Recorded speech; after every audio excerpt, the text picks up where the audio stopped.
This is Renelle, and welcome to Quality Hang with Rod Brooks and friends. And here he is now, your host, my main man, Rod Brooks. Thank you very much, Renelle. Welcome to another episode of Quality Hang. As always, I'm joined on this broadcasting adventure by my friend, my partner in crime, the co-host of Quality Hang. He is Marcus Osborne. What up, man? It's been a while. Yeah, man. You know what? I'm not mad. It was a nice little break. Memorial Day weekend. I was off work like 9 of the last 10 days. So it was sweet. We are in the midst of our summer schedule, so our appearances won't be as formulaic and as rigid as normal. Our plan is to do a Thursday show this week as well, but life is lifing, nothing bad. But as far as us being able to get you episodes on the regular every Monday and Thursday, I'd be lying if I said that we can promise that to you. But when we have the opportunity, like we have tonight, and like I believe we will have on Thursday, we will be in the mix like sugar and cake. So as always, thanks for joining us, and thanks for being patient as we go through our summer broadcasting schedule. But I promise you, once we get to August and we get closer and closer to football season, we'll give you your normal dose of Quality Hang. Matter of fact, we might even bump it up to 3 days a week. You know, if you out in the streets fiending for that Quality Hang, what type of street pharmacist would we be if we did not supply the demand that is out there? Was it really necessary for me, Marcus, to couch what we're doing like we're a couple of drug dealers? No, but it felt good at the time, and I'm going to stand by it. Never hurts. It never hurts. Point gets across. Let's put it that way. But if somebody wants to sponsor a live broadcast, I feel like Rod and I would be happy to help you out. We can definitely do that. But you know what, though? Since the beginning of Quality Hang, 104 episodes ago and a little bit more than a year ago, we started on, April 19th, I believe, is when we started in 2025. One sponsor has been with us from the beginning, and they continue to be our presenting sponsor, and we are always going to be grateful for that. The fine folks at Hop Monk Taverns, 3 locations to choose from: Sonoma, Sebastopol, and in Novato. And at all 3 locations, they all do the same great things: fantastic food from a wildly diverse menu, a craft beer selection that is absolutely out of this world, a full bar as well if you like the harder stuff, if you know what I mean. And what about booze, by the way. Yes, that's exactly what I meant. But what I love about Hot Monk is that it's a great place to see touring artists from around the country, touring musicians. But for me, it's the best place to see local artists, some artists you don't know, or some artists that are just waiting to be discovered by you. I love that they do that at all 3 Hot Monk locations. They are big fans of the local art scene. So when they can introduce a new musician or a new artist to the Bay Area, the fine folks at Hot Monk, Dean Biersch, and all the folks, they absolutely do it. I think better than anyone in the hospitality business, if you will. And it's not just musicians, it's not just artists. You know, it's a performance venue at all 3 Hot Monk locations, but it's a space for the community to get together. So they have more than just shows and concerts. You could go there for trivia night. You could go there for open mic comedy night, or you could go there for open mic music nights, or there's all sorts of things. Country line dancing night. There's something for everyone at all 3 Hot Monk locations, 7 days a week. So to see what they have as far as live music, live entertainment, or what's going on in all of the performance spaces, check them out online at hotmonk.com. Definitely follow them on all the socials. But if you happen to be in or near Sonoma, Sebastopol, and Novato, just drop it into a Hot Monk. I promise you, your visits will be a fruitful one. So check them out. And when you do that, tell them Rod and Marcus from Quality Hang sent you by. Man, let's get into it. We got a lot of stuff to talk about. It has been a very, very sports newsy day. And it started, Marcus, right at the beginning of the day. The biggest news of the day happened early. and it came out of the NFL. And it was Odell Beckham Jr. is going back to the New York Giants. No, I'm just kidding. Nobody gives a shit about that. Big news. I knew it. It concerns your San Francisco 49ers. The Los Angeles Rams have pulled off a giant-size trade, landing them a giant talent as far as defensive players are concerned. The all-time leader in single sacks in the season in 23, and the defensive player of the year in this year's last year's recently completed NFL season, Myles Garrett, is now a former Cleveland Brown. And Marcus, I really believe this. I don't think there's a happier person on the planet. And I'm talking about all 6 billion plus people. I don't think there's a happier person on the planet right now than Myles Garrett, because he gets what he's wanted for years, which is to get the hell out of Cleveland for obvious and understandable reasons. And he goes to a stacked Rams team that was already good last year, made a good move to get Trent McDuffie to be the guy on the back end of that defense, cornerback. They got him from the Kansas City Chiefs. Now Myles Garrett and all of his talents go from Cleveland to the Los Angeles Rams. And that news for Niner fans to get first thing in the morning, Marcus, they were just like, you got to be kidding me, man. What can you say? What can you do? This is what LA teams are doing these days. Right. Collecting trophies. That's all they doing. It's a shame that the Clippers haven't figured this out yet. But the Rams and the Lakers, the LA teams got this thing. And the Dodgers, they got it figured out, man. Yeah. They got it figured out. They went big game hunting and came back with a big one with some big old horns. But you know what? It makes sense now why the Rams did what they did in spending that first round draft pick on former Alabama quarterback Ty Simpson when no one saw them doing that. It was like, well, what's the point? I mean, we know that they don't necessarily care about draft picks, even high picks, even first round picks, but it sure seemed odd that the Rams were doing that, knowing full well that they were going to be committed to Matthew Stafford for a year or two, which they are committed to Matthew Stafford for next year and possibly the year after that. Well, now we know why they took Ty Simpson. Is because they knew that they were getting Myles Garrett. So the natural question, Marcus, that Niner fans have is, well, couldn't the Niners have offered what the Rams offered as far as draft compensation is concerned? Couldn't the Niners have offered a first-round pick in 2027, a second-round pick in 28, and a third-round pick in 2029? Yeah, the Niners could have done that, but they couldn't offer Jared Verse. That's the Rams did offer Jared Verse. And a lot of people are saying, and I get this, I understand this, that this falls on John Lynch because he couldn't make this deal right now because they didn't have a Jared Verse type player. They don't. Why don't the Niners have a Jared Verse type player? That's where you got to look at John Lynch and go, do you have any answers to that question? And by the way, Nick Bosa is not that guy. Still, if healthy, a very disruptive force on the Niners defensive line. But is he as attractive, Nick Bosa, to the Niners to the Cleveland Browns as Jared Verse is to the Cleveland Browns? No. Bosa's older. He costs a lot more money and often injured. So this is a move the Niners could not make because they didn't have the type of player that the Cleveland Browns desired in this trade, and that being Jared Verse.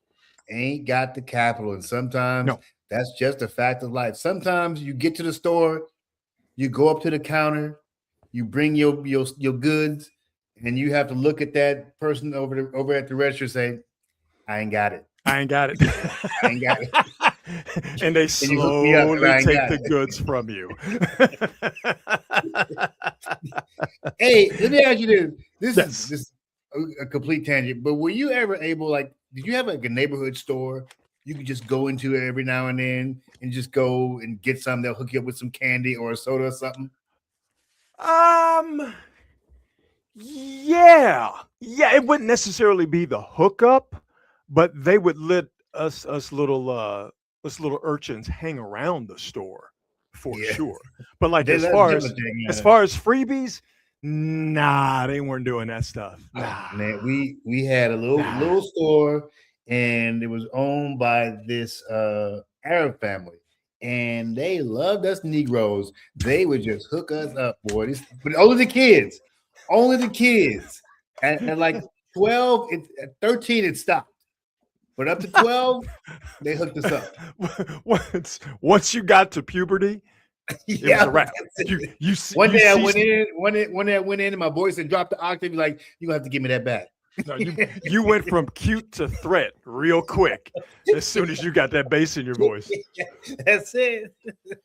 That's it. No. He's a problem now. We don't want him around in the store anymore. Well, you know who's a problem is Myles Garrett and this Niner, I should say this Rams team that again, we're 100 days or so away from actual football games being played. But if you're talking about West national, the Western division of the NFC.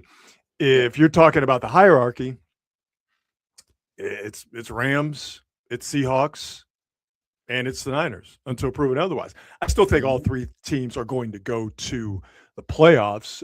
We'll talk about this as we get closer to the season. I think the Seahawks are going to step back a little bit, but not so much as they won't be in the playoffs. Right now, the Rams are loaded, and the Rams are doing what the Rams have done here over the last few years. Is they will marshal all of their resources to make one big pointed push to get to and win the Super Bowl, like they did in 2022 when they beat the Bengals. By the way, Super Bowl is going to be down at SoFi, Levi South, which is why the Rams are playing the Niners in Australia.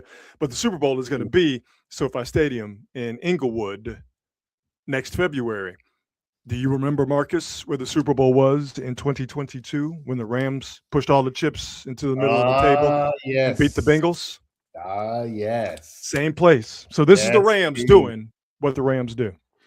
Yeah, it's in our house this year. Let's go grocery shopping, essentially. Yeah. Let's just go grocery shopping. And let's do some top shelf grocery shopping. I will actually be interested. I mean, this is not something that 90% of people are worried about. However, I am thinking about Matthew Stafford this year. There is something telling me that he may take a step back. He may not be as good. Yes, he was MVP, but there's something. You know how I felt about the Rams all last year anyway. I didn't trust them. You weren't buying them, no. I didn't trust them. And there's this weird gene that I feel like the Rams are missing. I don't know, you call it clutch or toughness or whatever, but there's something about them that doesn't make me trust them. And I feel like this year they may be more talented, but they may take a slight step back at the quarterback position. I think that Matthew may start to show his age this year. You have been consistent in seeing that Matthew Stafford was, for lack of a better way of putting it, the weak link on the team. And up until this recently completed season, you weren't alone in your assessment that, my man Dante Whitner would call him Matty Miscue, when we were working at NBC Sports Bay Area, because his point was, and he was correct most of the time, that Matthew Stafford, he's a net positive, okay? He's going to help you win more games than you lose games. But he would have Matthew Stafford a couple of games or a couple of throws in a big game where you're like, okay, he let us back in. And it was something that the Niners and other teams that were fighting with the Rams for NFC supremacy would bank on. He didn't have that last year, to his credit. But a couple of things. Did he get, I don't know if it's a hump he had to get over because he did win a Super Bowl in 22, but did he get over that hump last year? Possibly. I think the bigger issue with Matthew Stafford is his back going to hold up? That was the thing last year. Was clearly nobody doubts Matthew Stafford's talent.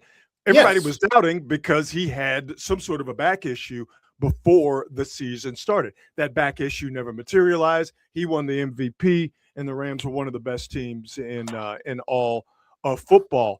If Matthew Stafford, even if he backslides a little bit, I doubt he's going to be back-to-back MVP. Okay, yeah, but even if he backslides a little bit, you have a Rams defense that on paper, and I think we could project statistically and stylistically, it's going to be a real tough unit to deal with. So now you have Stafford maybe not having to do as much as he did.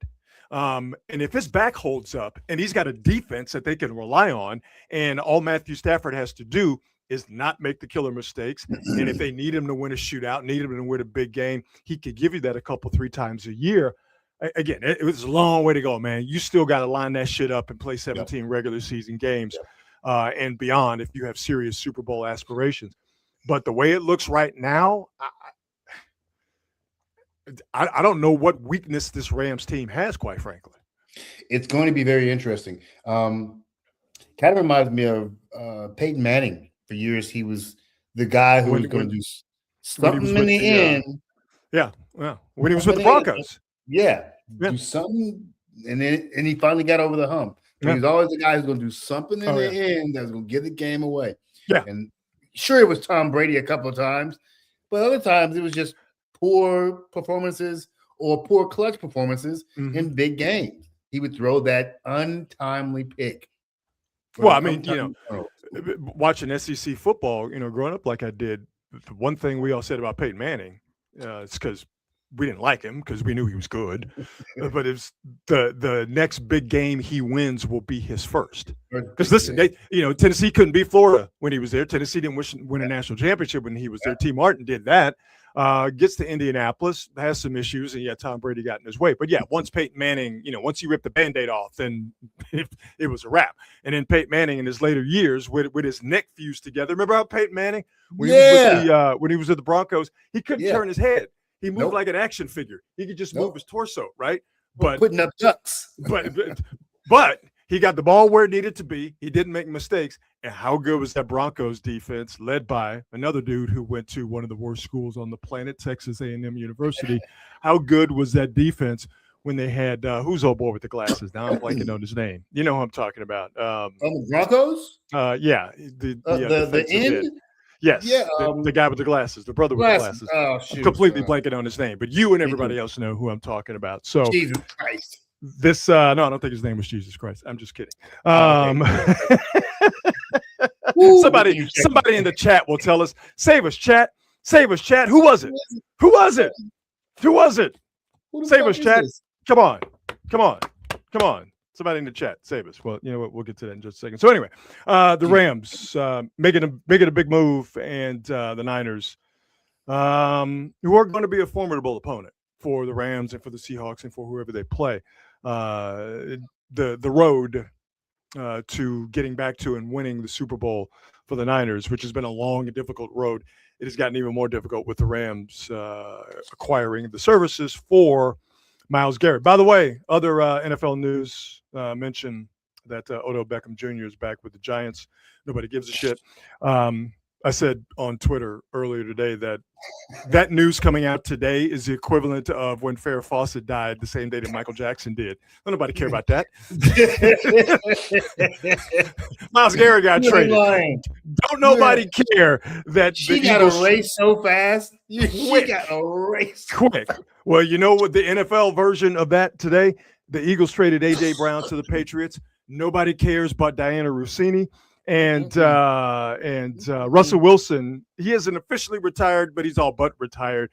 He is going into TV. That's no surprise. He's going to be a part of the CBS pregame studio show for their NFL coverage. Yeah, and again, Myles Garrett got traded to the Rams. Nobody cares. Nobody cares. Doesn't his girlfriend live in L.A.? Who? Russell Wilson? No, Myles. The Olympian, what's her name? God damn, another name I'm forgetting. Yeah, his girlfriend, the Olympian, I think is in LA. Myles. Is it Chloe Kim? Chloe Kim, that's it. Is that his girl? I mean, listen. All respect to Chloe Kim. She's got her own life. She's built her own life. She's built her own career. Wherever Myles Garrett is, pretty sure Chloe Kim's going to be there. It works out well for them both. She was with him in Cleveland enough, so I'm pretty sure she'll be right there in LA with him. So yeah, for sure. Yeah, there you go. Myles Garrett is the Los Angeles Rams, and that ain't good. This will be a very interesting battle. The mystery to me is what kind of team are the 49ers going to field? Where are they going to fit in? I see Seattle taking a slight step back just because this is what happens when you're in the Super Bowl and you lose coaches and coordinators. But we don't know what the hell the Niners are going to be. Oh, I do. We know they'll be good. But where in that hierarchy are they going to finish? Is the most interesting part to me. I think if the Rams play to their potential and their expectation, it's going to be difficult for the Niners to win the division. I think if the Rams play up to their potential and their expectation, it's going to be difficult for all the other teams in the NFC to get that number one seed and that all-important and very coveted bye. So to me, the Niners are clearly a playoff team. It's just a matter of, for them, health, because this is, maybe not this year being the last gasp, but we're getting close to the end in terms of this go round with Bosa and with Trent Williams being the most obvious one. I think this is his last year with the Niners. Maybe. McCaffrey. But I think that dude might be going, let me get one more check out of this. Yeah, but I don't know if the Niners are going to give him that check. All right. They acquiesced. I shouldn't say acquiesced because it made it seem like that they did something against their will. They gave Trent Williams that money because they know how important Trent Williams is to keep Myles Garrett off of Brock Purdy's rear end. But I do think that we could see the end of the road for this iteration of the Niners. But if they do stay healthy, and it's a big if they stay healthy, they're as good as any team in the NFC. But how healthy, how much tread's going to be off the tires, what type of matchup do they get in a potential playoff run to start? Are there breaks that fall their way, or are there breaks that go against them? So, again, Seattle team is the youngest of all three of those. So. Exactly. Which is why I think we're both in agreement in terms of the natural sort of setback coming for Seattle seems to be the thing that is in store for them. But I mean, we're still talking about a Niner team that can go into Philadelphia and beat the Eagles. We're still talking about a Niner team that if the Cowboys decide that they want to get froggy, that they can go and do something. We're still talking about a Niner team that I think can compete with anything that comes out of the NFC Central. Now, the biggest problem for the Niners has been what we've seen for the past few years. It's in their own backyard. It's the NFC West. And the NFC West, which was already the best division in football and already the toughest, the toughest neighborhood in the NFL, Debo just showed up. And now you might want to tuck your chain because he might snatch it from you. So yeah, that's what's happening in the National Football League. Let us move on to the NBA Finals. Game one of the finals on Wednesday, and a matchup that I'm looking forward to and think is going to be a whole hell of a lot of fun. The Spurs and the New York Knickerbockers. I think it's going to be a good competitive series. A young but battle-tested Spurs team with I think with a championship defense, no doubt in my mind, going up against a confident, rested Knicks team that can score, and they kind of feel like that they are in the driver's seat because of how they went through the Eastern Conference playoffs. I'll throw some questions out there, Marcus, and you throw some back at me if you have some as well about this series. To me, the first obvious question that everybody has: how do the Knicks guard Victor Wembanyama? They can't. No, really? They can't. They got nothing for Wemby. Cat? Come on, come on. He ain't been a good defensive player in general. Now he gonna start. They got nothing for Victor. And you know what? That is all right because this is gonna be one of those series where they're gonna say, "Listen, this dude is gonna get his." Interesting. This dude's gonna get his. We need to make sure nobody else is getting theirs. Okay. Castle goes off. Harper goes off, this is over. I agree with the latter parts of your statement, and I disagree with the former parts of your statement. I'll start with the disagreement. I mean, clearly, Victor, I don't know if he's reached unguardable territory yet, but he damn sure is a tough cover. All right, that to me, that's the levels. Is hey man, this guy's pretty good. Then you move to he's a tough cover, and then you get to unguardable. All right, that's when you are in rarefied air. We're talking Steph in his prime. We're talking LeBron in his prime. Jordan in his prime. Shaq in his prime. Dream, Kareem. All right, Wilt, obviously. I'm probably missing a few more, but you know who I'm talking about when I'm talking about the immortals. When I'm talking about the unguardables. If Victor Wembanyama wins his championship and he does it, in a very offensively positive way, at age 22, he might be going to the unguardable table, going, so where's my seat? But right now, Victor Wembanyama is in my mind a tough cover. But here's the thing, though, I disagree, because if you just look at it in terms of a one-on-one matchup, Karl Anthony Towns versus Victor Wembanyama, I'll take Victor Wembanyama. But I think what the Knicks, I think what they have to do at some point, if not from the very beginning, and adjust accordingly if they have to, is they're just going to throw multiple bodies at him. Of course they are. Karl Anthony Towns to start. To me, I think the Knicks have the ability, because they can go big in terms of throwing size at Victor Wembanyama with Towns and Mitchell Robinson and OG Anunoby, or maybe throw some smaller guys at him too. And we've seen this with Wembanyama and sort of taller, lankier guys. They did it with Kevin Durant with some sort of success, but just to throw different looks at him, because with great players, you can't send the same shit at them defensively. You can't send the same guys at them because they're too good. They have too much skill offensively, and they will eventually figure that out. When you throw smaller guys at taller guys, like ridiculously tall guys like Wembanyama, who can be out on the perimeter, you could get your body into them and frustrate them. And I think the Knicks are going to do that with Mikal Bridges, maybe even try and throw Josh Hart in there. But I do think, like I said, the latter part of your statement, I agree. If the Knicks are having trouble defending him, because I could easily see Wembanyama getting Karl Anthony Towns, Mitchell Robinson in the foul trouble. And all of a sudden now he starts to eat when the little guys try to eat his space, get into his midsection, try to push him around the waist. I could see the Knicks going, all right, we'll let Wembanyama get his, because as much as Champagnie, Vassell, Castle, Harper, and Johnson, as much as they're dogs, they can go cold from the floor. Yeah. So I do think your point. De'Aaron Fox. De'Aaron Fox can, and I'll get to him in a second. But I think those guys in particular, especially on the road, and especially if Fox is not playing well, those guys that I mentioned, they could come up short from the floor offensively, and that'll definitely play into the Knicks' hands if their strategy happens to be, for however long, Wemby's going to get his.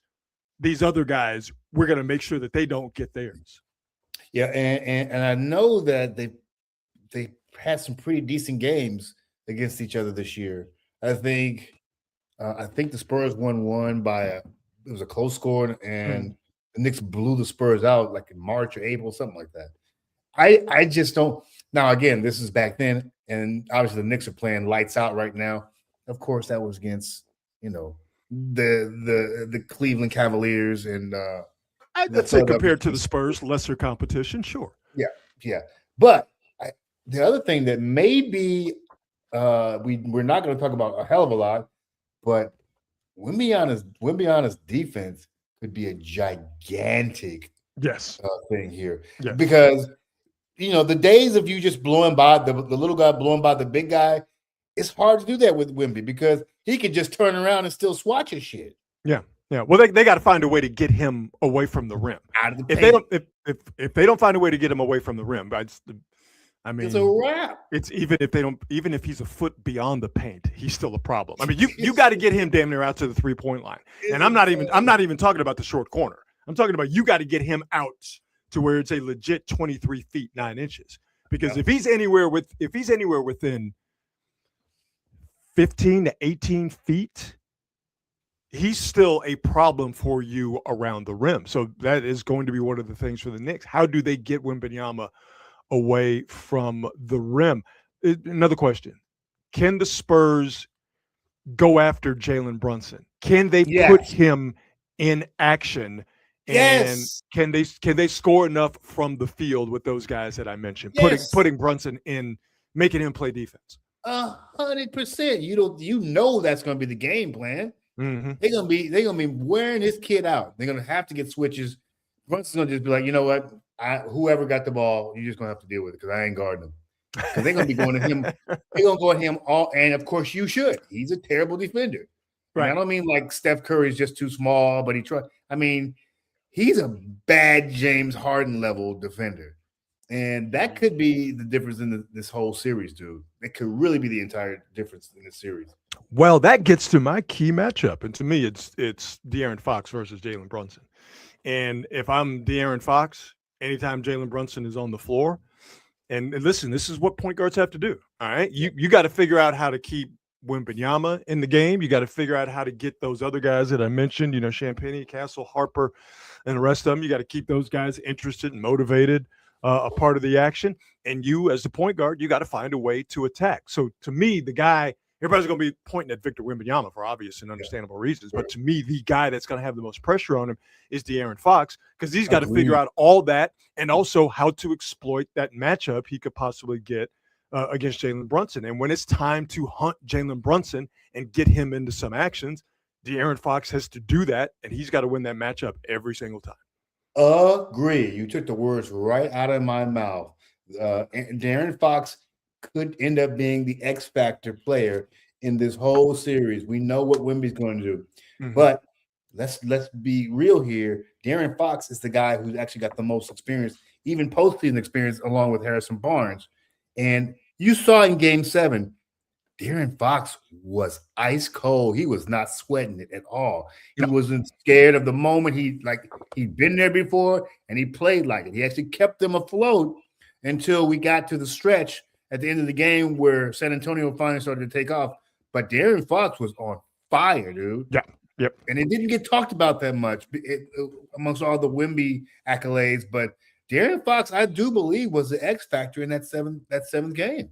I completely agree with you, my man. So, because we will not be back in the mix until Thursday after Game 1, let's give our predictions now. You want to go first? Or you want me to go first? I'm going to say Spurs in 6. Okay. I am going to go also in 6 games. Oh. I am going to go. Okay. Well, yes. I do feel that the Knicks could win this series. Okay. I think they could win it. It's interesting because I feel that way as well. I'm picking the Knicks in 6, but I also feel like the Spurs can win this series too. It wouldn't shock me. And the only reason it wouldn't shock me is because the Knicks have veteran players, and they have a veteran coach who's been there, and a bunch of times. Listen. I don't want LA to ever win nothing, even though we are beyond that, and it might even get worse with this Myles Garrett news. I don't want LA sports fans to feel any joy. I don't want Cowboys fans to ever feel any joy. I don't want New York sports fans to feel any joy whatsoever. I want them miserable. They deserve to be miserable. I take no great joy in picking the Knicks in 6, but I do believe that they have the capabilities to win this series from a basketball point of view. I think they are living, and maybe a charmed life is a bad way to put it, but I think those guys are on something. They're uber confident, okay, and you cannot take that away from them. And I'm a fan of Mike Brown, the person, just getting to know him a tiny bit when he was an assistant with the Warriors. Really good dude. I'm rooting for him. And he is a good coach. And, obviously talent means everything when it comes to winning a title in the NBA and in all those sports.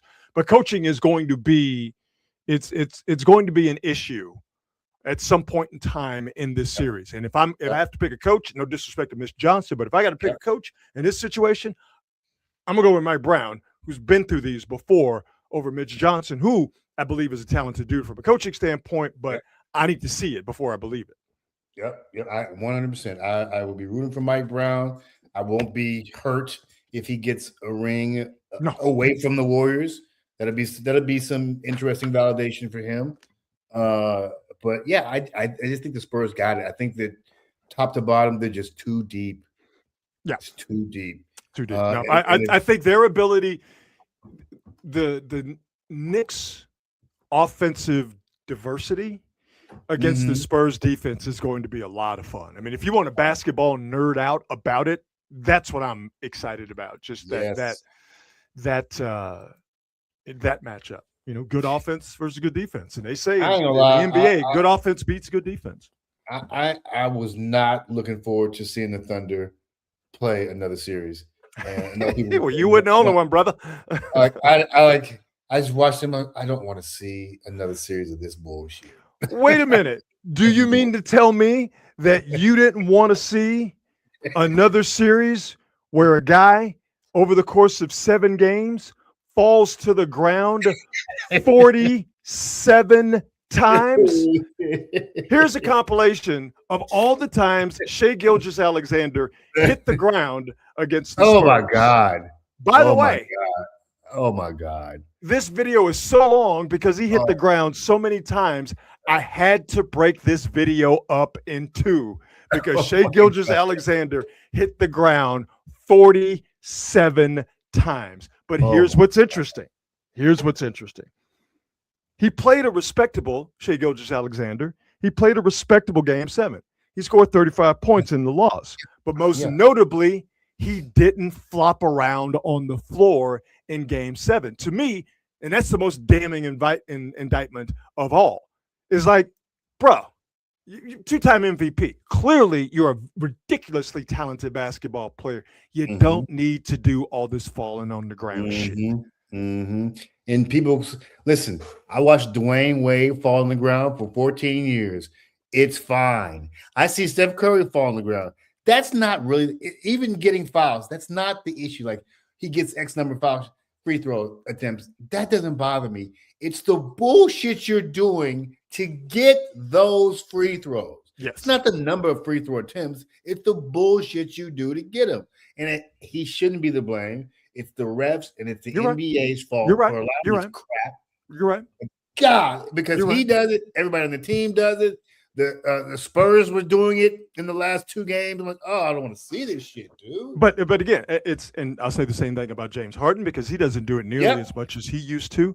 Yep. These guys are too good that they don't have to resort to that sucker shit.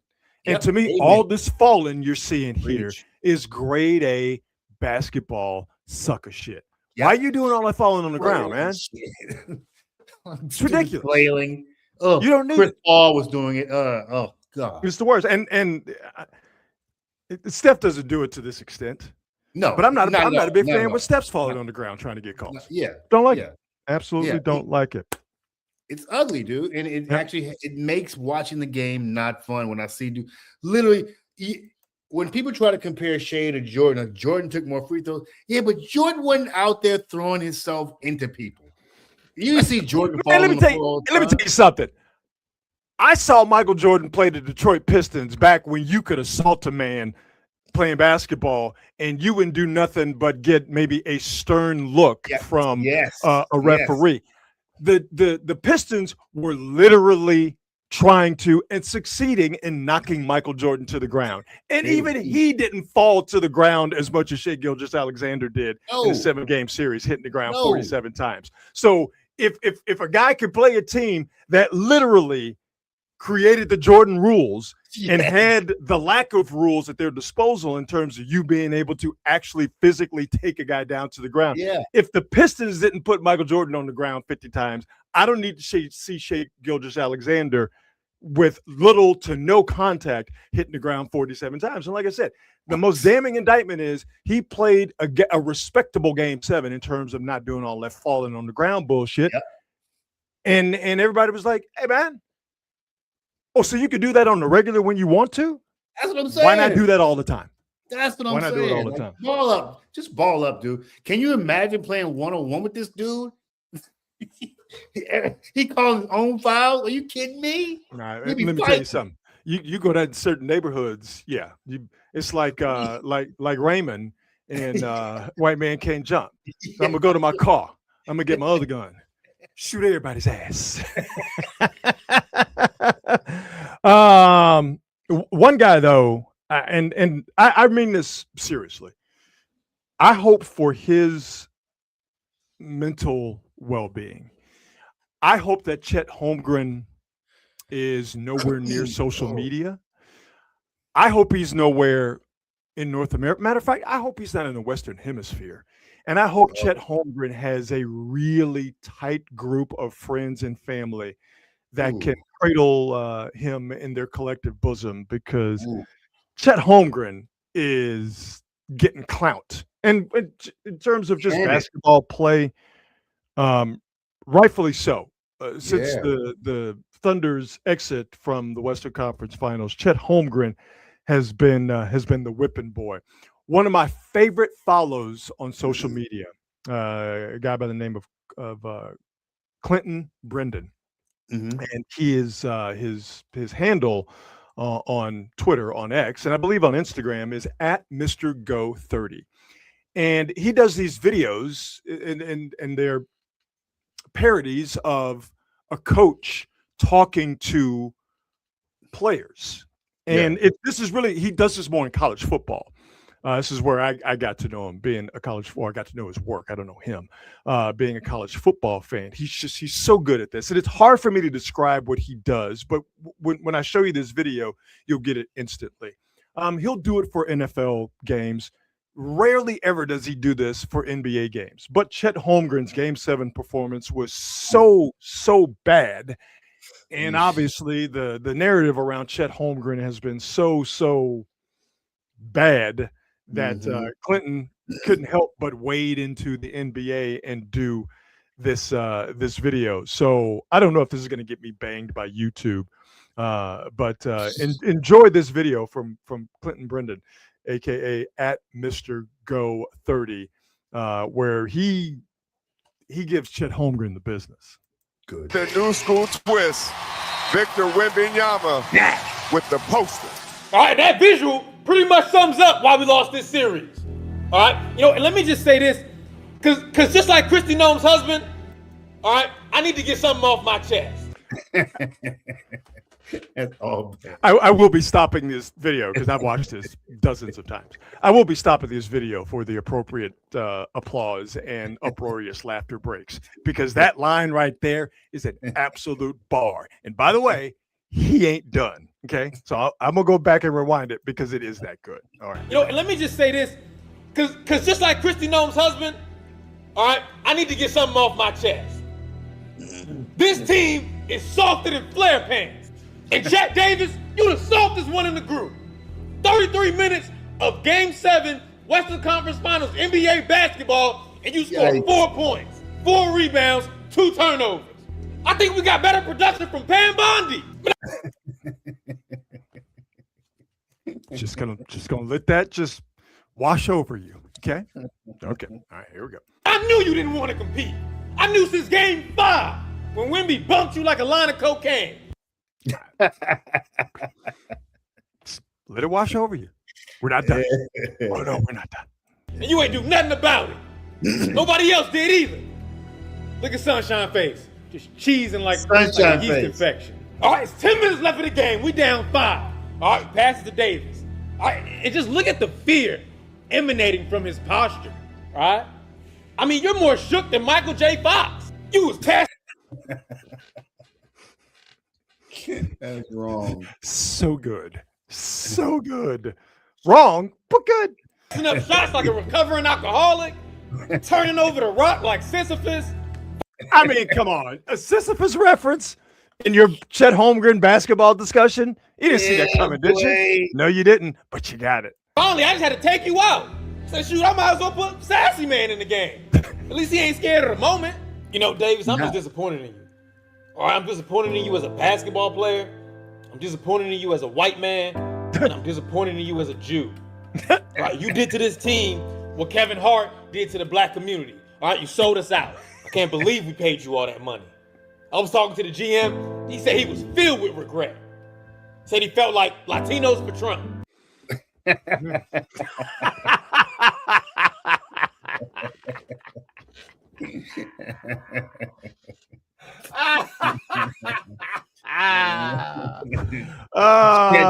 is classic, by the way. Man. All right, here we go. We're going to finish it. But yes, we will go back to that, the previous line. Correct.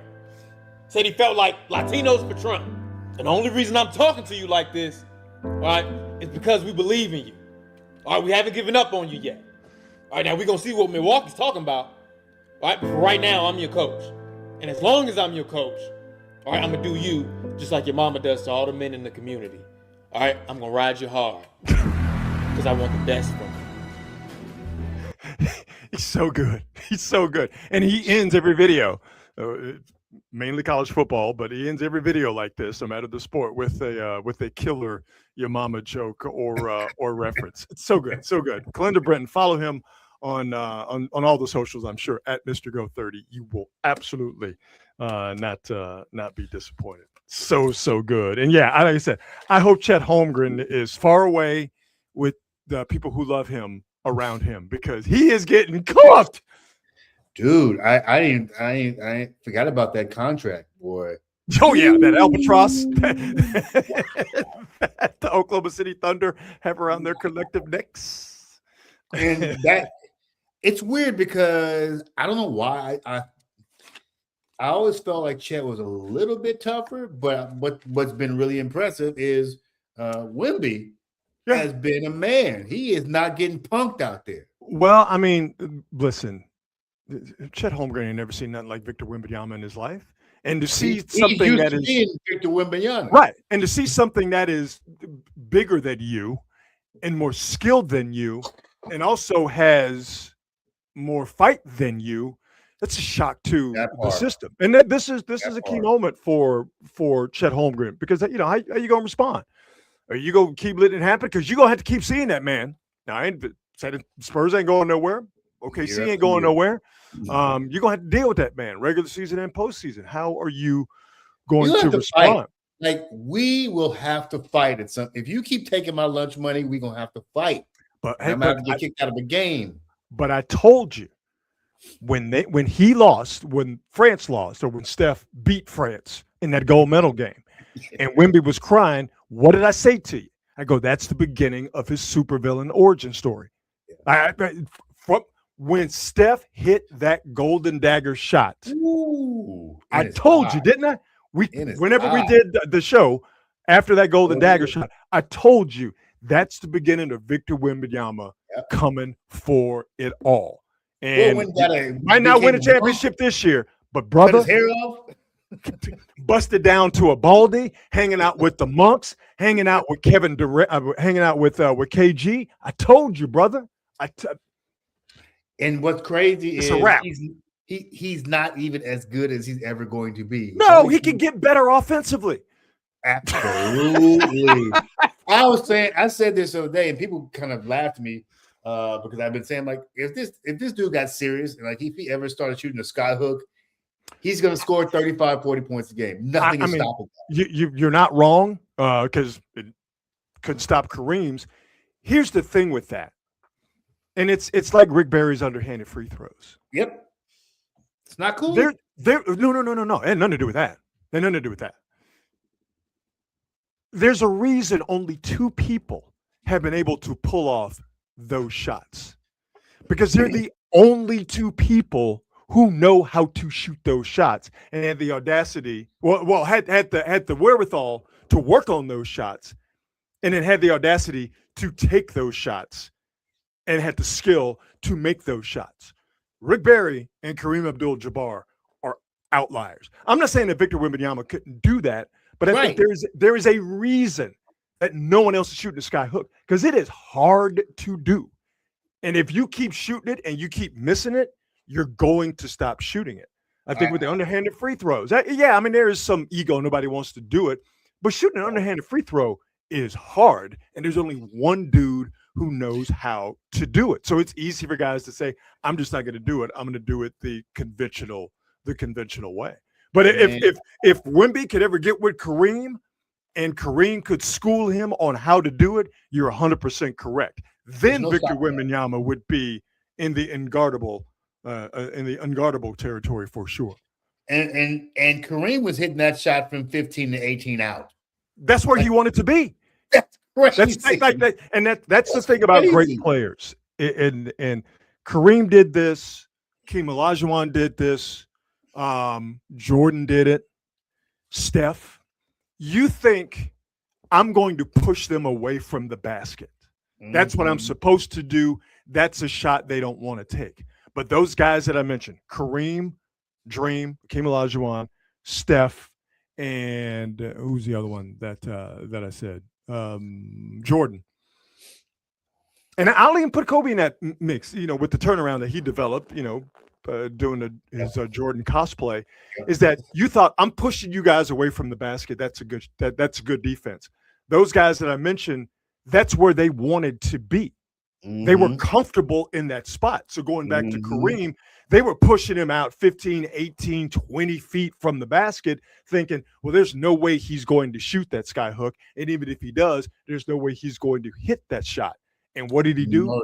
He took it and he made it over and over and over and over and over again into his fucking 40s. That's how good he was. And so I think, to bring it back to Wembanyama, I mean, he's already got a pull-up three in rhythm game from 27, 28 feet out. Like, that's a good shot. This is where we are now. 2026 and a 7'6" French dude. It's a good shot for him. Not the best shot. Yeah. Best shot for him, obviously, is around the basket. But it is a good shot for a 7'6" French dude to pull up from 25, 26, 27 feet away. Yeah. Dude, crazy. You got a 7-footer who can hit for 36, 37% from three. You're okay with that. You're okay. Dog. He ain't even as good as he's going to be. That's what's crazy. It's over. That's what's crazy. Like, bro, if you ever decide to nail this shit down, if he ever decides no one will ever stop me from scoring again, it is a wrap. And listen, we might be on the path to that happening, because if he loses Wembanyama these upcoming NBA Finals, and it hits him as hard as it did when Steph stuck that golden dagger in his chest. Yeah. And here's the thing. I'm not a big fan of somebody going, ooh, such and such plays with such passion. Look at his face. Like, that drives me crazy. Like what, Magic Johnson wasn't playing with passion? Right. Steph Curry doesn't play with passion because they smile and shit? No. But I do love the fact that Wemby wears his heart on his sleeve. People give him shit about that, but I like it. I want my guys to give a shit, because if you give a shit as the leader, everybody else going to fall in line. 100%. They're going to give a shit too. 100%. 100%. And so many players don't care that much. Yep. Moving on. The most sought-after free agent in American sports has made a huge decision about his future. Is set. This is bigger than a shoe deal, bigger than the signature series. This is the partnership of a lifetime.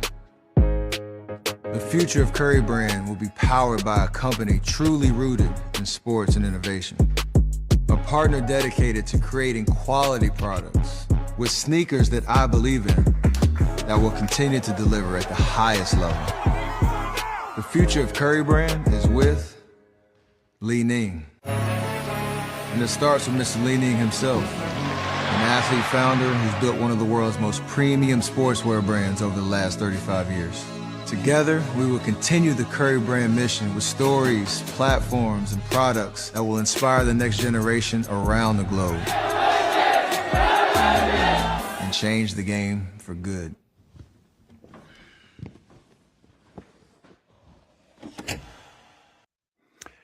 First things first, I had no idea Li Ning was a person.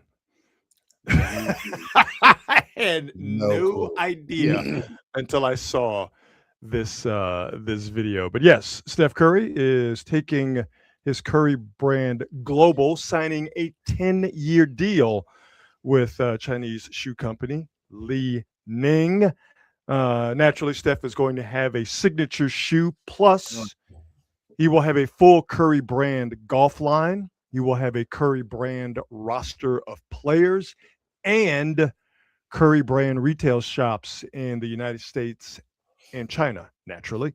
No financial details released, but clearly Marcus, Steph is attempting to follow Jordan's lead and take his brand to another level, to a global level.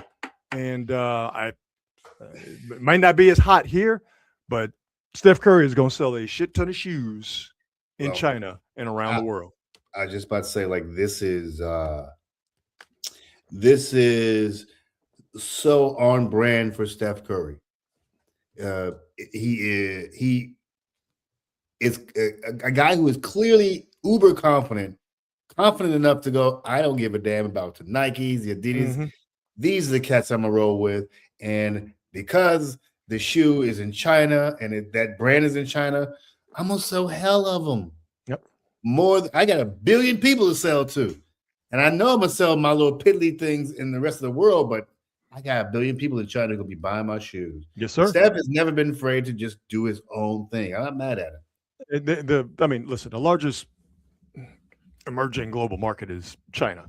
And we don't get into weighty, heavy stuff here, but it's hard not to notice and think of our current geopolitical situation and distill it down to what is in essence, a guy making a deal to sell shoes. Yeah. That Under Armour, a uniquely American company, couldn't keep Steph.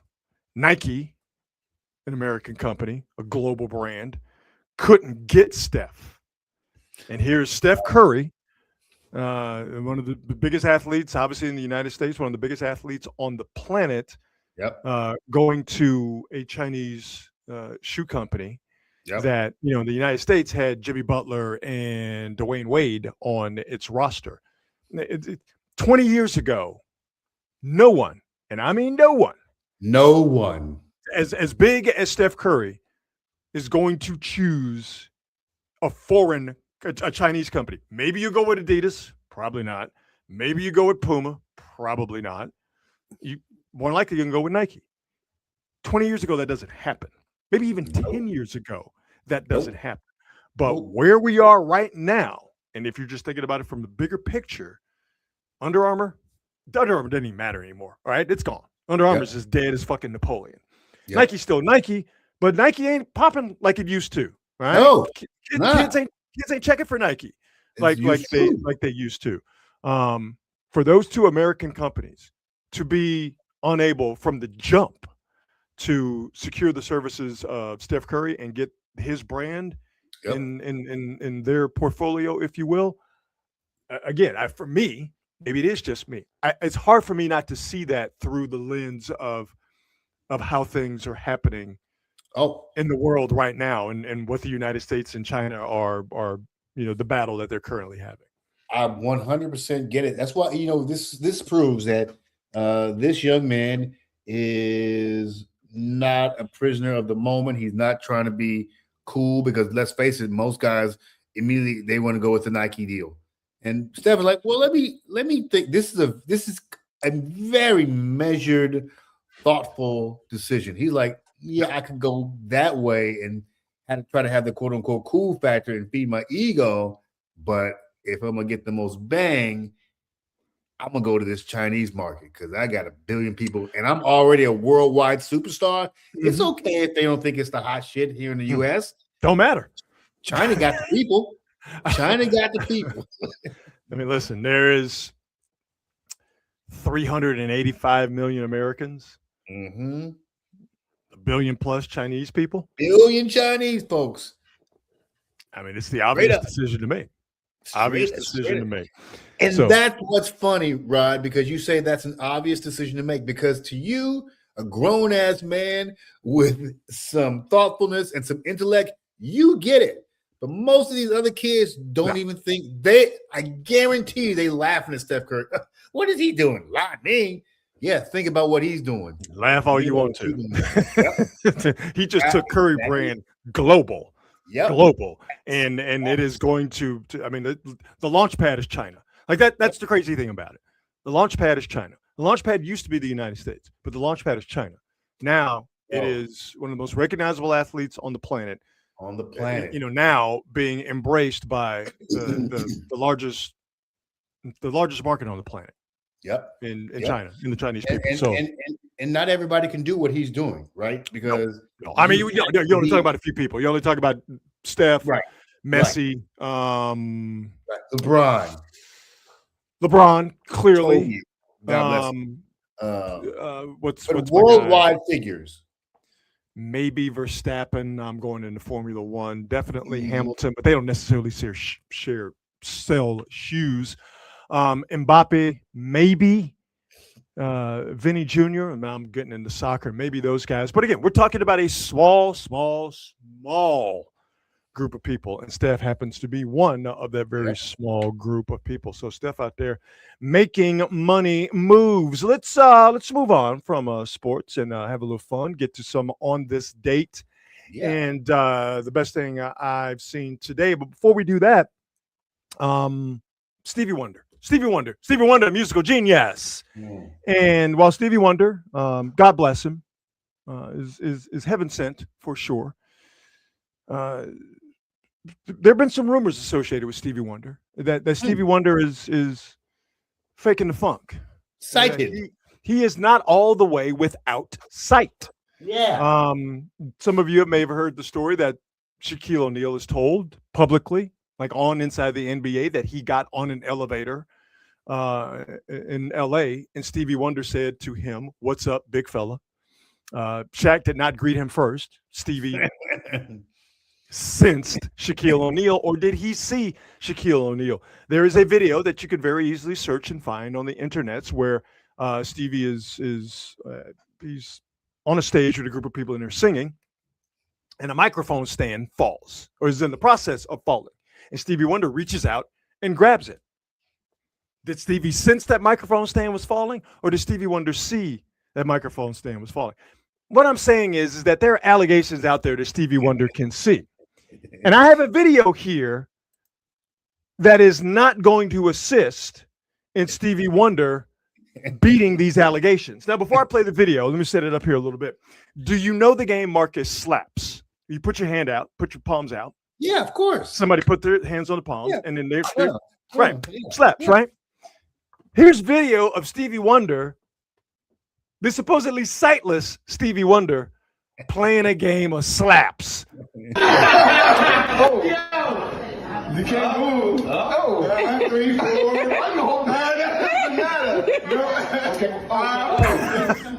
It's like Floyd Mayweather. You gotta stay, take a long time. What is that? You can't move. He said you can't move. That's 6. Can't move, dude. 8. It's on 9. Man, game over. You ain't gonna get a chance. Now, couple of things here. That last one, Stevie threw the fight. Okay, he didn't want it to be a resounding victory. So the last one, he let old boy slide.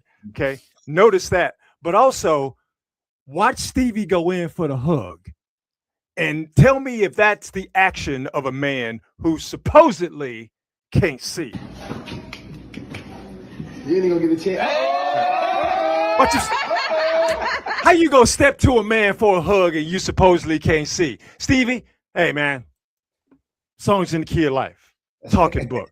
Okay, you wrote You wrote a birthday song for Martin Luther King that is the birthday song for millions of people worldwide. Stevie, I love it. You can't move. Stop playing, Stevie. You can see. Stop playing, Stevie. You can see. You can't fool the people, Stevie Wonder. Come on, Marcus. We got to get the truth out there. Dude, you know You can't have what's really Stevie. impressive? What? The hand speed of a 75-year-old man. That's really impressive. And yes, you're right. It is impressive, but I will give Stevie credit. He's been working with his hands for the last, Facts. 65 years. All right. Facts. So we'll give him that. All right. I just don't know how you dominate a game of slaps that you can't see. Bro, I mean, we've heard the stories about him beating people up. Now, maybe I should shut my mouth because it would be very embarrassing for me to get beaten up by a man who is blind. All right. He heard them stories about Stevie whooping on people, and he ain't no small man either. So. It's gonna be hard for me to look my peoples in the eye and be like, "What happened to you? You got beat up?" Like, "Oh my God, who did that to you? Who's the sighted brute that did that to you?" Funny story. Stevie Wonder caught me slipping. All right. But I'm making allegations. But more than anything else, I have questions. That's all I'm saying. I mean, questions are fair. Questions are fair. They're not even allegations. They're just questions. They're just Concerns. questions. It's just allegations wrapped up in questions. Now, what would have been? What would have really picking made around me? hot dogs? What would really made me question it if he turned around, if he hauled up and just socked him right in the jaw. A full connection Superstition. too. Not a glancing blow. A full connection. So there you go. Stevie Wonder. Is he truly blind? I don't know. The jury is still out. All right, here we go.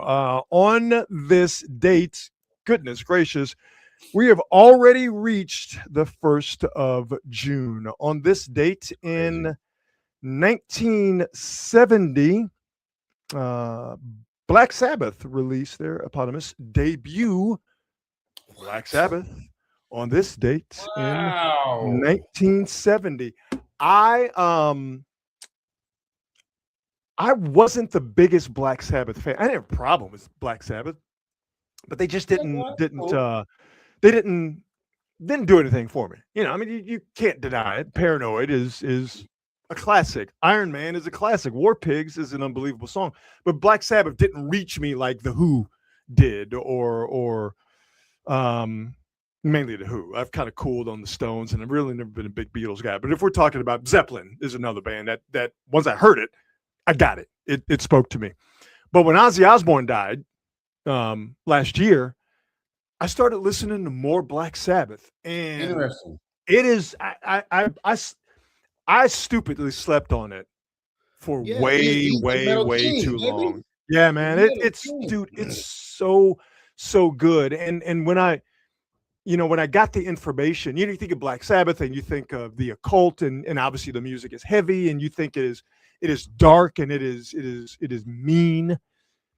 Bill Ward, I'm not Bill Ward, Geezer Butler, the bassist for Black Sabbath, was the main lyric writer, not Ozzy. Not Tommy Iommi, he was the guitarist. Bill Ward was back there banging on the drums. I mean, all of those guys obviously contributed mightily to the greatness that is Black Sabbath, but Geezer Butler was the main songwriter. Geezer Butler was a hippie. Like, you listen to War Pigs, it's an anti-war song, but view it through the eyes of someone who was watching Vietnam happen as a young man. Right in the thick of it, 1970.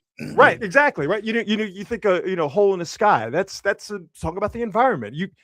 Like Led Zeppelin, a lot of their music was, again, just to use this term, was quite hippie-ish.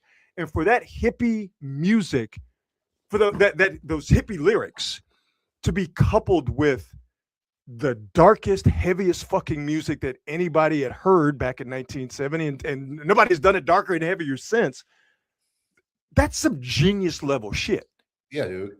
That's like putting Mamas and the Papas lyrics with heavy industrial Birmingham, England, the sky is dark as soot because of all the industrial pollution. To put those two things together and have that work is wild. This is what the greatest recording artists do. They get you to pay attention to their messages, if there are any, through the delivery of their music. Yeah. It's the thing that hooks you, and then you start paying attention to lyrics because you really get hooked on the music and the hook, the beat, and then you start listening to the lyrics. Like, oh shit! Yep. Okay, then. That's right. Were you ever a fan of any of Ozzy's solo shit? Yeah. Or was it too poppy for you? No, I mean Blizzard of Oz is unbelievable. Over just naming songs, obviously Crazy Train. Bark at the Moon is incredible. Like that 3 minute, it's really a 3 minute rock pop song. It's so good. It's so good. Over the Mountain is incredible. Yeah, I loved Ozzy's solo stuff, but I being, a kid when Blizzard of Oz, when Ozzy went solo and all that came out, I didn't know what Black Sabbath. I had no idea that Ozzy Osbourne came from Black Sabbath. To me, he was just this crazy dude you see on MTV, who was dressed as a wolf in the Bark of the Moon video. It wasn't until I guess high school that I put together that Black Sabbath and Ozzy Osbourne came from the same place. But again, by that time, I'm heavy into hip hop. I'm heavy into rap.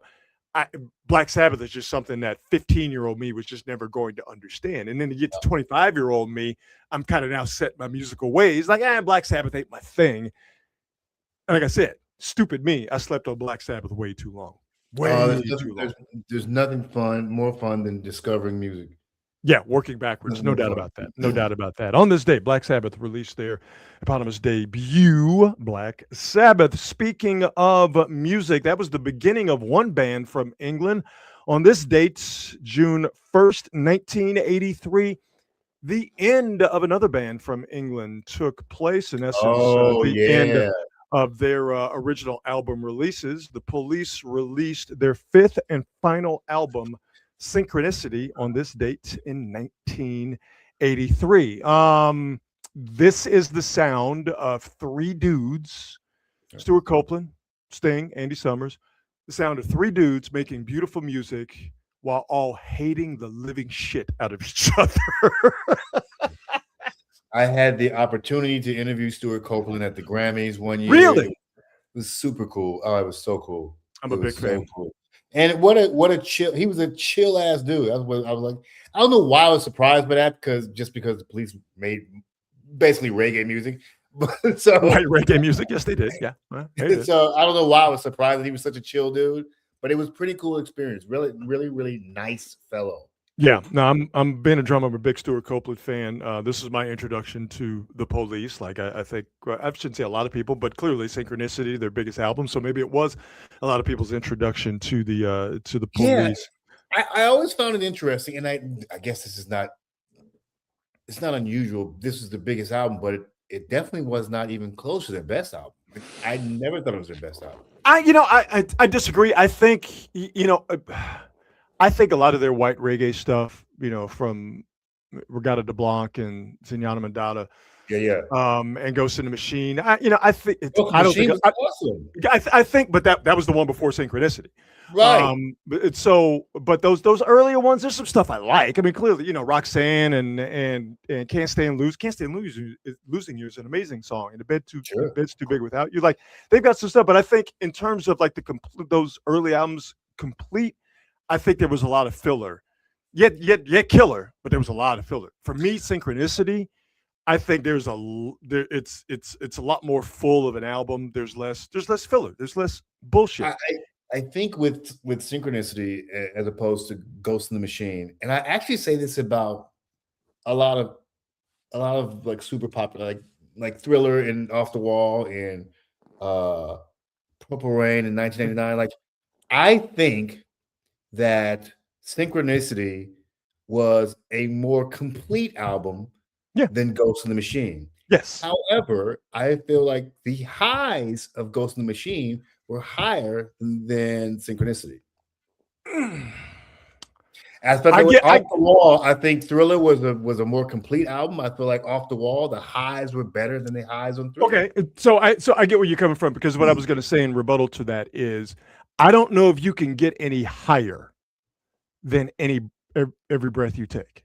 Sure. Just like Amazing. I don't think you could get any higher than Billie Jean off of Thriller. But Right. I do catch what you're saying in terms of Off the Wall having there's banger after banger after banger. Yeah. I Then there's like a couple of songs that aren't that good, and Thriller is completely good. Like for me, Thriller is like the weakest song on the album, but that's a complete more weaker than The Girl Is Mine. Stop it. Huh? Weaker than The Girl Is Mine. I would rather listen to the Girl Is Mine than Thriller. Yeah, I would definitely rather listen to the Girl Is Mine. I would rather slam a very important piece of me in a car door than listen. I never to The Girl Is Mine. And you know why? I just thought it's weird to say. I thought it was super ridiculous. I mean, you could say corny. I can see that. I thought The Girl Is Mine was corny, but it was a Paul McCartney's love song, so I kind of gave it a pass. Like you knew what to expect. And with Thriller, put it this way, like the best songs on Thriller, what Billie Jean, Beat It, Human Nature, but then I go to Off the Wall. Don't stop till you get enough. Yeah, Off the Wall. Right. Those are Working Day and Night. Those are insane. You're right. Yeah, I'll see you on that one. I'll see you on that one. I'm, and again, maybe this is because this is my introduction to the Police, and again, this is where I work backwards. Synchronicity. I don't know if there is, when you talk about perfect pop songs from the 80s. Yeah. Every Breath You Take. Everybody Wants to Rule the World. 1999. Or Purple Rain, if you want to pick one of those. I put it in that category. But this album, to me, King of Pain is an incredible song. Wrapped Around Your Finger. No. Both Synchronicities, 1 and 2. I don't know. As much as I like Ghost in the Machine, I got to go with Synchronicity, the last studio album put out there by the Police. Every little thing she does is magic. That's a great Spirits song. in the Material World. That's a good song. It's a good song. That's where you lose me. I don't think that song is very good. I love that shit, dude. It's catchy. They've got much better songs, but you can tell we're Police fans. We're fans of the Police. We're not fans of Police. Police released Synchronicity on this date. Everything she does is magic. Is amazing. It's a great song. Don't Stand So Close to Me. Amazing. Yeah, listen. The thing about Sting, he's a writer. he's a writer, and that's why Stuart Copeland and him came to blows, and that's why Andy Summers is like, these two guys are fucking insane. I want out of this band, and that's why Synchronicity was the last album they released, and it came out on this date, June 1st, 1983. Moving on, I jumped out of line here chronologically, but we shall soldier on. On this date in 1980, CNN debuted. Yes. And we lost Ted Turner a few weeks ago. It was his brainchild. It was his baby. It is still on the air.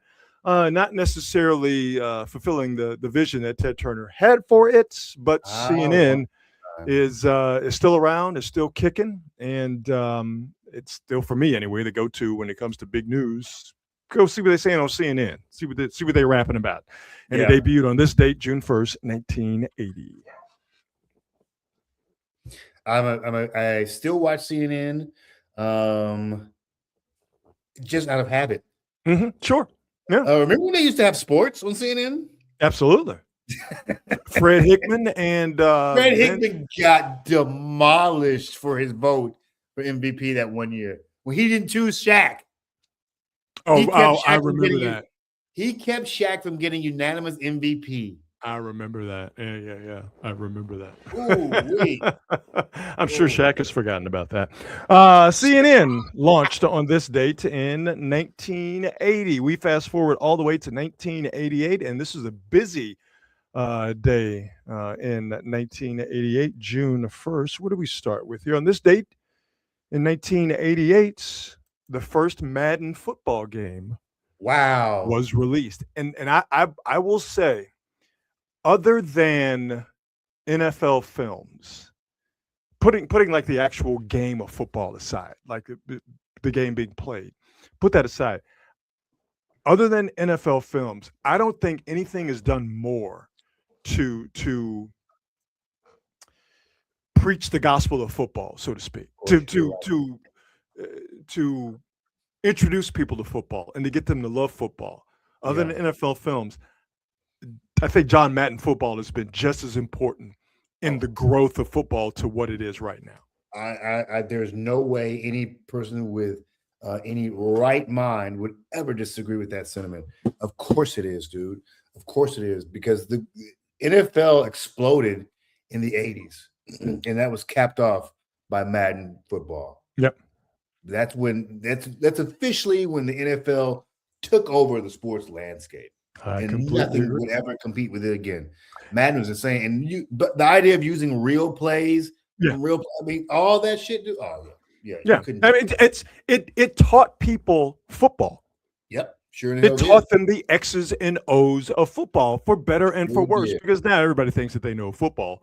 But that video game. If you play Madden, you probably know a little bit more than most people. You're not lying. Literally getting out there to. You're not lying. from that vantage, from that viewpoint, that was the first time that had been done from the center position. But you actually get out there, you get to look at the defense and see what, like, wow. Yeah. This is actually me learning how to read a defense.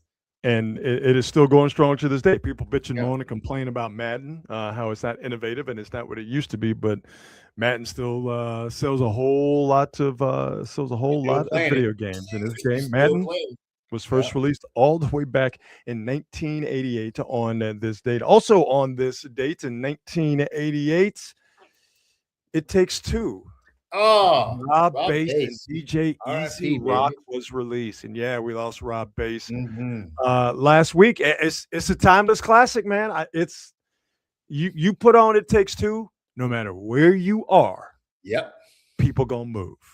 Yep, that's 100%. I mean, and the funny thing is, we don't. This is one of the things that kind of disturbs me about young people. People don't know how big that song was. Mm-hmm. It was ubiquitous. Like, it was everywhere. Where. And everybody knew it. Yep. White folks, black folks, like, everybody knew this damn song. Both of them are dead now, aren't they? I don't know. Let me see if Easy Rock is dead. I thought he died years ago. I mean, I was gonna say something, but yeah, it's another hip hop legend, Rob Bass, not living to true old age. That hit pretty hard last week when he passed away. That was a shock to the system. He did, Rod. He died. So both Rob Bass and DJ Easy Rock no longer with us. Well, you know what? Play the music loud, baby. 2014 will live on forever. Yeah, man. Because Enjoying Pain too, by the way. That's a slept on one. Yeah. But It Takes Two is a classic, and it will be that way until the sun burns out. It Takes Two by Rob Bass and DJ Easy Rock. They write the rhymes, so fuck the Big Mac. Remember how scandalous that was? Like, I like the Whopper. Fuck the Big Mac. That's what it was, like, the Whopper. Fuck it was like, they just dissed McDonald's. Who could do that? It Takes Two came out on this date, 1988, and also on this date in 1988, Michael Jordan won his first of many MVPs. 88 MVP, boy. But that wasn't the only award he got that year. Michael Jordan, 1988. Most valuable player, defensive player of the year, all-star game MVP, played 82 games, played 40.4 minutes per game, most in the NBA, scored 35 points a night, most in the NBA, had 3.2 steals a night, most in the NBA, a block and a half, almost 6 assists, 5.5 rebounds, and shot 54% from the field. That's how good he was. Yeah, I would make the case that particular player, probably one of the 3 greatest players of all time, without a doubt. In terms of seasons, without a doubt. Will Chamberlain's 50 points and 20 plus rebounds is ungodly. I don't think anybody will ever do that again, but that's up there. Yeah, Yeah. Yeah, He won definitely. Defensive Player of the Year Crazy. as a guard. Crazy. Back when that was a game where big men were the guys getting it done. Yeah, you had guards win it as well. But for this guy to lead the league in scoring, be the most valuable player, in essence, the best offensive player in the league, and the best defensive player in the league, all while not missing the game, is an incredible accomplishment. Michael Jordan wins his first MVP on this date in 1988, and finishing up on this date all the way, fast forwarding all the way to 1999 on this date, Napster launched. Ooh, came and went. Shut down in 2001, but not before millions of people around the world exacted their revenge on greedy record companies that had been ripping us off for years. We turned the tables on those bastards, and they were shook. And maybe it wasn't the best for the music industry because now we are into streaming. But boy, when Napster hit and we realized that we could get music for free and we didn't have to. Remember how expensive CDs used to be? Remember how CDs were damn near $20? Yep, I remember $16 was the last CD I paid for. Please, and they were like, "Oh, you know, don't steal music." Shit. I'm good. I went from albums paying $8 for an album to paying $16 for a CD. Man, give me this. What LimeWire? Cool. Cool. Now, obviously, I had to go through a couple of computers because I. Yeah. No, you were frying computers in the process, but that was a small price to pay to stick it to record companies that have been ripping people off for half a century. Yeah, buddy. Yeah, and there was a point where they were like sending people to people's houses to arrest them. Oh yeah. They were running up on folks, but that didn't stop me. Was not playing. Didn't stop me. Did not stop me. I told my brother, like, man, I don't mind if you rip stuff, but don't rip them on my computer. On your shit. And then later on, you can send me the file, but don't do it on my computer. It is crazy that they were running up in people's houses, dude, behind music. The laws were coming after people behind downloading music. That's fucking crazy. It's crazy. And like I said, I in hindsight, I don't know how I feel about it, right? I mean, in hindsight, I like getting free music, but I do hate that the artists are getting fucked. I had no more confusion whatsoever. It was, to me, it was all about this is getting back at the record companies. I have hundreds of CDs that I paid thousands of dollars for, and they knew that that you would get a couple, if you were lucky, songs off of a CD. They'd put them on the radio. They put them on MTV. Go ask your parents what MTV was. They would put it in heavy rotation. They would sucker you, in essence, into buying the album. You buy the album, and the rest of it would be shitty, and they would laugh all the way to the bank. There's no reason that a CD should cost $16, $18, $20. Absolutely no reason. There was no moral compunction by me whatsoever. Once I had the chance to get all the music I wanted to without paying for it, I was doing it because I had already paid for music. I had overpaid for music. So yeah, man, I was into it. At that time, I had crates. I was collecting records and comic books. Yeah, and collecting crates of them shits. And then the worst thing I ever did was get rid of my records. I let my mama talk me into this thing, man. Got rid of all my records and got everything on CD, and now I regret it so deeply because there are certain things that just aren't on vinyl anymore. No, and vinyl sounds better. Vinyl sounds better. That has been proven. So on this date, June 1st, Black Sabbath released their debut album. CNN launched. The Police released their final studio album, Synchronicity. In 1988, the first Madden was released. It Takes Two by Rob Bass and DJ Easy Rock was released. Also on this date, 1988, Jordan won his first MVP. And Napster launched on this date, June 1st, 1999. All right, let's get to the best thing that I've seen today. I spent a lot of time on the internet, and I see a lot of things. And invariably, I see something that ends up being the best thing that I've seen today. And I show you this thing in hopes that it becomes the best thing that you will have seen today. So here we are, Marcus. It is June 1st. It's summertime, basically. The weather is high, and things are growing. Fruits vegetables, berries. These things are growing. And in France, what do they grow in France? They grow a lot of stuff, but what are they most known for? They're most known for wine, right? So they're growing grapes in France, and those grapes are getting all fermented and alcohol-y for us to enjoy for our pleasure. Well, it's not just the humans that have their behavior and their equilibrium altered when they encounter fermented grapes. It can happen to our animal friends as well. And I present to you the best thing that I've seen today, which is a deer in France drunk off of hers ass because they ate too many fermented grapes. Let's go. This deer is fucked up, dog.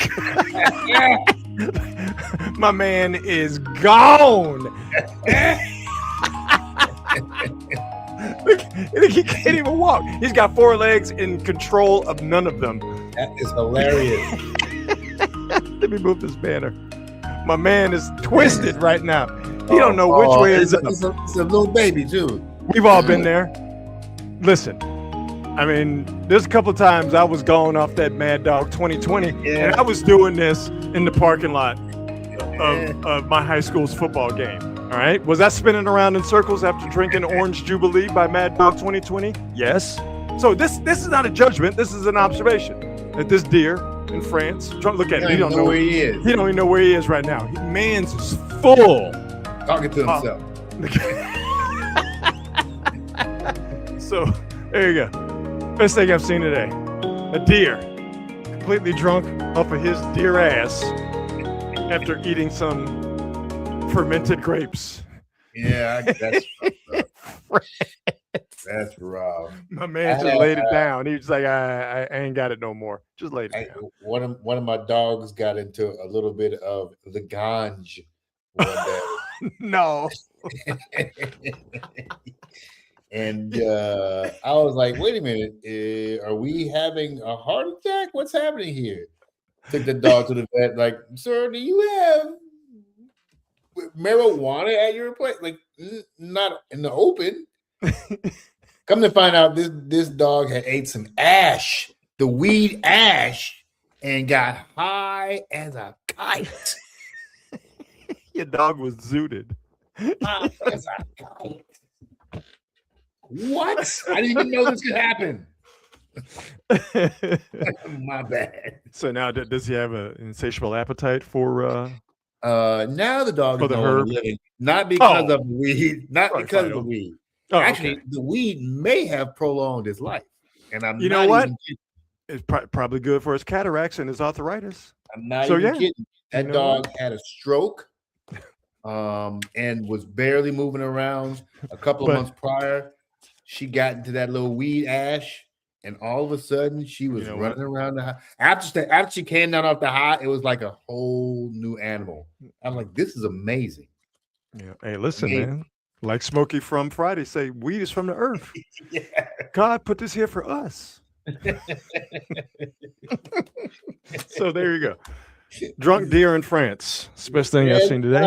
Hopefully it's the best thing that you've seen today. And hopefully, folks, you enjoyed the program, the 104th episode, if my math is correct, and it probably ain't, episode of Quality Hang. Before we get out of here, as always, we thank our presenting sponsor before and at the end of every show, the fine folks at Hop Monk Taverns, 3 locations to choose from: Sonoma, Sebastopol, and in Novato. If you're thirsty and you like beer, their craft selection is outstanding. Like good food, they got that at all 3 Hop Monk locations. And if you like to be entertained, they've got venues at all 3 Hop Monk locations that are spaces for touring artists from around the country, local artists as well, and just spaces for people in those communities, Sonoma, Sebastopol, and Novato, to be. They have comedy nights, country line dancing nights, trivia nights. So there's always something happening at all of the entertainment spaces at the 3 Hop Monk Tavern. So to see what they have coming up as far as entertainment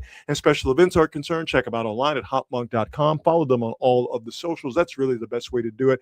Actually, the best way to do it is to experience Hop Monk for your own bad self, and you can do that by stopping by one of their locations in Sonoma, Sebastopol, or in Novato. So again, we are on our summer schedule. Thank you so much for being patient with us. I know that we were unable to drop shows on you folks on the regular in May. We'll be able to do more in June, but we still will not be on our regular broadcasting schedule of every Monday and Thursday, although chances are looking good that we will be back on Thursday. Beyond that, schedule is going to be up in the air. So what I would respectfully ask and encourage all of you to do, if you haven't done so already, if you're watching us on X, you can continue to watch us on X to your heart's content, but if you could follow us on YouTube, subscribe, I should say, on YouTube at Quality Hang, and also sign up for the notifications. So when we do drop a live show, you will get that instant notification. You can watch it then, or you can watch it later on at your leisure. So that's really the best way to do it right now. Again, considering that we're kind of on our summer schedule and our broadcasts will not be as frequently and as regimented as we would normally do. So again, make sure you subscribe at youtube.com and sign up for the notification. So when we do hit the live stream, you will know immediately. My brother, we have been a couple of chatty patties here and not talking for so long, and it was such a busy day, but I am fulfilled. I don't know about you. Feel great. Feels great. Feels good, baby. Fantastic. Feels good. So yeah, let's plan on doing it Thursday, my brother. Let's make it happen. All right. And to the folks in the chat, to the Quality Hangers, we see you, we appreciate you, and we will talk to you and others on Thursday. And as always, be good and be good at it. We'll see you. Bye.